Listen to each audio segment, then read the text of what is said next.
Bula, my friends. It's been a while since I uploaded a video to Christ over Crypto, so I want to apologize for that lengthy absence of posting. But I got some exciting stuff to share with you, so I hope you're intrigued by this video.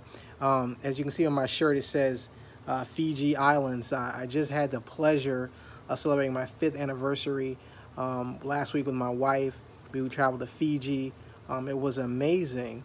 And it was a great trip. It was a long trip, over 20 hours of flying both ways. So it's definitely not for the faint of heart if you don't like long flights. But we definitely enjoyed our time there. And in our time there, I kind of learned some things that were very interesting that I wanted to kind of share with you, that I learned from the Fijian culture that we might be able to maybe apply to some of the things in our lives. You know, one of the things about Fiji is, in their culture, they actually live in what are kind of villages. And these villages are headed by a chief.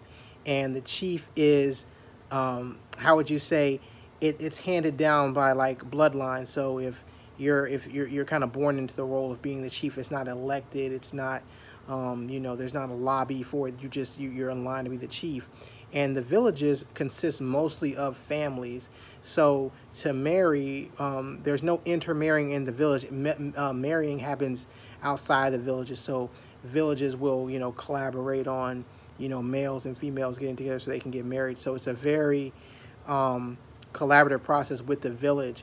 Also in the village, there's schools that are nearby. Some villages are big enough to have their own schools, but some villages don't have schools and hospitals. They have to walk to a nearby hospital. And the reason why I'm saying all this, I know all this, is because we actually had the chance to visit a village in Fiji. We visited a real local village. That was one of the excursions we took.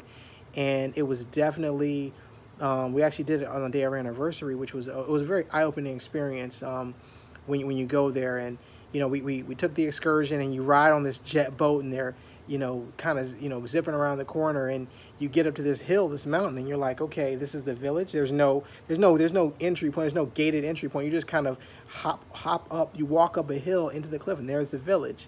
And you know, a lot of very modest homes.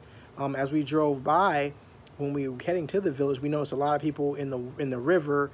You know, what looked like playing, but we found out that that was actually how they bathe and how they wash their clothes. So it was a very interesting thing, you know, seeing that. And you know, obviously we went into the village. They have certain customs, you know, you can't wear hats and sunglasses and things like that, but that's not really the point of what I'm trying to make here. I guess what I'm saying is, when you think about when I think about their culture, and I hear about like, you know, being happy and things like that, I looked at them and I said, wow, they don't have washing machines, they don't have Wi-Fi, you know, and they were happy, they were content. And I know that is an interesting thing that we deal with in American culture, is being content, being how would you say, satisfied with where we are. And I think I want to make sure we understand the difference between being content and being complacent, right?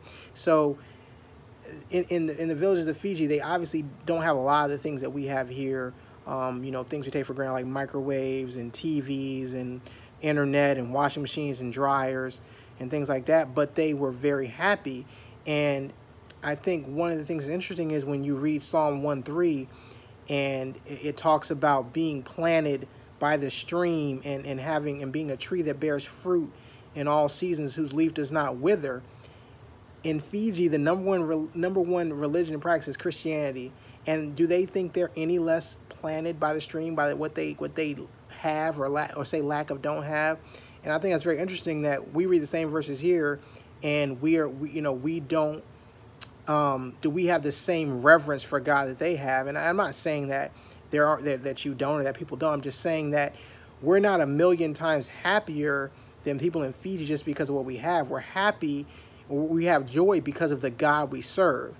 And the God we serve is not based on our circumstance, which is why I saw a joy in people in a culture that seemingly maybe was more rigid than what we had, you know, as far as maybe choices of where you live and what you could do.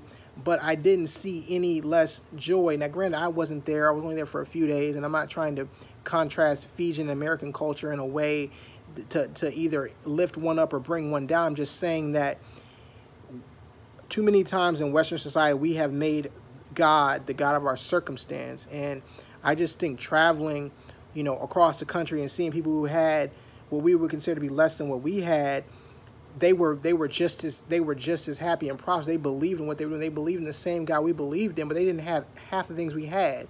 And they were just as fervent in their belief in Christ.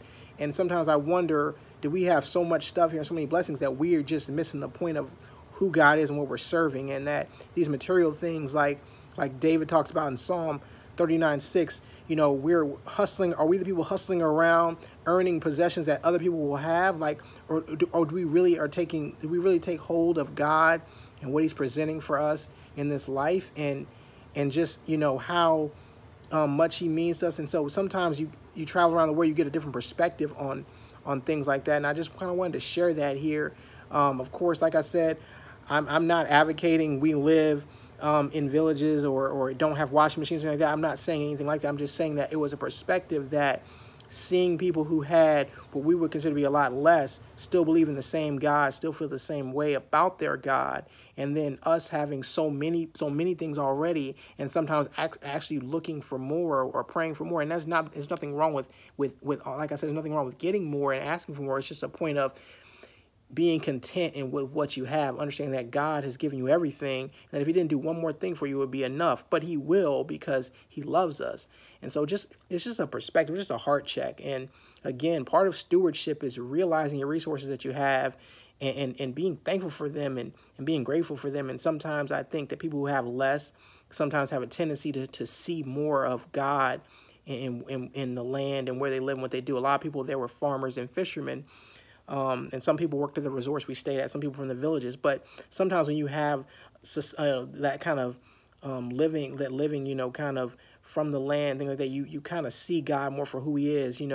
Rain matters more. All the things He provides matters more. So I just wanted to leave you guys with, saying that it was a great trip. If you ever get a chance to go to Fiji, I definitely recommend it. It's a long flight, but it's definitely worth going. But just the mindset of the people there, that's what really made it so great. Staying at the resort was the people were so positive. I mean, I talked about the village visit, but we stayed at a resort. We didn't stay in the actual village. That was just an excursion. But the people in the resorts, a lot of those people worked at a lot of people that work at the resort live in those villages. So the spirit they bring to work, the way they serve and serve people that, come and stay at these expensive resorts that they, couldn't afford to stay at, they treat them so well. And that's what makes the experience so great, is the way people treat you when you're there, And so just that mindset of how, you think about the village structure, handed down, family line, the way they serve. It's a very interesting and it's a very interesting comparison to the kingdom of heaven, what it should look like, how these villages kind of support each other, how they live in each other. And I'm not saying they're all perfect, because there's no perfect kingdom on this earth. There's only God, only when God returns will we have that perfect kingdom. But you can see glimpses of it by the way their structure is set up. So I just think that has something to do with how they worship God, they serve God. So I just wanted to, leave you guys with that.